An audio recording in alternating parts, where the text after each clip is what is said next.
রাধে রাধে বন্ধুরা, আজ আমি শোনাবো নিমাইয়ের বিবাহ। নিমাইয়ের বয়স তখন 16। পিতৃদেব জগন্নাথ মিশ্রের বৈকুণ্ঠ প্রাপ্তি হলো। শৈশবের সেই ভীষণ দুরন্ত নিমাই কবেই আমূল বদলে গেছে। এখন সে অতি শান্ত, অতি নম্র, অতি মধুর। যৌবনে পা দিল নিমাই, নবদ্বীপে টোল খুলল সে। এত অল্প বয়সে নবদ্বীপে এর আগে কেউ টোল খোলেনি। মুকুণ্ড সঞ্চয়ে চণ্ডীমণ্ডপে টোল খুলেছে নিমাই পণ্ডিত, অধ্যাপক নিমাই।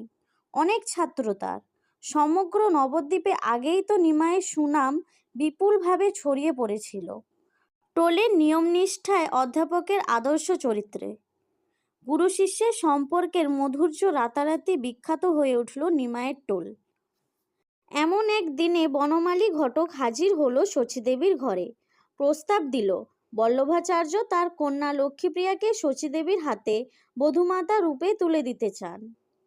শচীদেবী যেন মনে মনে এমনই একটা চিন্তা ভাবনা করেছিলেন। অর্থাৎ নিমাই যেভাবে সকল শাস্ত্রে সুপণ্ডিত হয়ে উঠেছে, তাতে সেও অকস্মাৎ সন্ন্যাসী হয়ে তার কোল খালি করে পালিয়ে না যায়। সুতরাং এখনই নিমাইয়ের বিয়ে দিয়ে তাকে সংসার বন্ধনে বেঁধে ফেলা উচিত।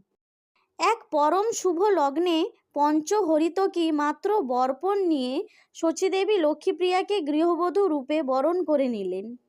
শুধু নামেই তো লক্ষ্মী নয়, এ তো রূপেও যেমন লক্ষ্মী, গুণও তেমন লক্ষ্মী। লক্ষ্মী আসার পর নিমাইয়ের আর্থিক অবস্থাও বেড়ে গেল রাতারাতি।